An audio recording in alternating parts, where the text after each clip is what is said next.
नमस्कार, आपके साथ मैं हूं शेष नैन मोर। बुलेटिन की शुरुआत करेंगे बड़ी खबर के साथ। बड़ी खबर यह कि हरियाणा विधानसभा में निंदा प्रस्ताव पास हुआ। विधायकों के बायकॉट के खिलाफ यह निंदा प्रस्ताव पास किया गया। सरकार ने सदन में यह प्रस्ताव रखा। कांग्रेस ने सदन से हालांकि वॉकआउट कर दिया और कहा, कांग्रेस की तरफ से गया कि यह कानून व्यवस्था का मसला है, प्रस्ताव की कोई जरूरत नहीं है। सदन में सरकार और कांग्रेस के विधायकों के बीच भी तीखी बहस हुई। नेता प्रतिपक्ष भूपेंद्र सिंह हुड्डा ने भी कहा कि यह मसला कानून का है, कानून व्यवस्था कायम रखना सरकार का कर्तव्य है। ऐसे में इस मसले को सदन में इस तरीके से प्रस्ताव के रूप में नहीं रखा जाना चाहिए। जबकि मुख्यमंत्री ने निंदा प्रस्ताव को सदन के पटल पर रखा और फिर निंदा प्रस्ताव को पास किया गया। अपनी जिम्मेवारी है कानून व्यवस्था की, हमारी सबकी जिम्मेवारी है। हम प्रस्तावों से अपनी जिम्मेवारी समझेंगे क्या? हम प्रस्तावों से अपनी जिम्मेवारी समझेंगे? आपने एक बात के मैं जवाब दे दिया, तो मेरा फिर से इनसे रिक्वेस्ट है, इसको वापस ले। कोई मतलब नहीं, कोई प्रस्ताव का कोई औचित्य नहीं।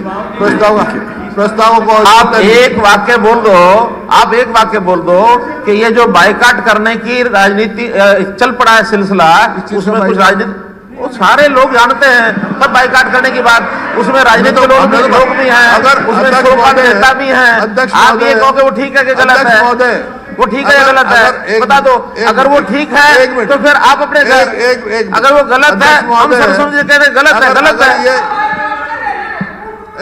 अध्यक्ष महोदय, एक मिनट शकुंतला जी। अध्यक्ष महोदय, अगर बाइकाट का यूं समर्थन हो हमारा, तो हम क्या पहले हाउस ही बाइकाट कर देते? हम ये कोई बात है?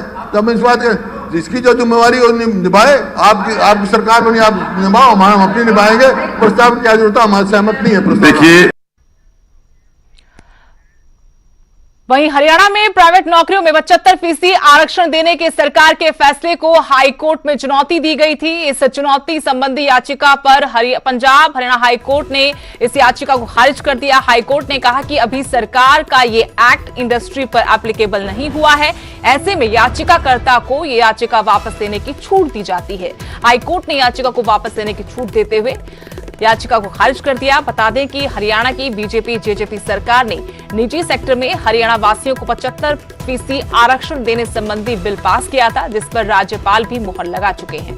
सरकार के Haryana state employment of local candidate act 2020 को हाईकोर्ट में चुनौती दी गई थी। चुनौती एक औद्योगिक संस्था ने देते हुए आशंका जताई थी कि इस कानून के लागू होने से हरियाणा से इंडस्ट्री का पलायन हो सकता है और वास्तविक कौशल जिन युवाओं में है उनके अधिकारों का इससे हनन होगा।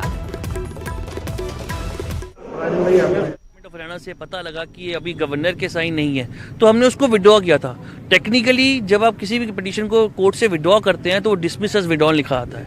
तो ये जो है कि डिसमिस हुई वो नहीं है, ऐसा नोशन नहीं है। सेकेंडली, अब जब गवर्नर का वो साइन हो गया और 2 मार्च 2021 के नाम से ये एक्ट आ गया, तो अब इंडस्ट्रीज ने इसको फिर चैलेंज किया। आज मैटर लगा था, कोर्ट ने हमें पेशेंटली सुना। कोर्ट ने ये ऑब्जर्व किया कि सुनने के बाद कहा कि सबसे बड़ी बात है ये तो इन्फोर्स ही नहीं हो सकता, क्योंकि हर एक्ट की एक कमेंसमेंट डेट होती है कि इस डेट से एप्लीकेबल होगा।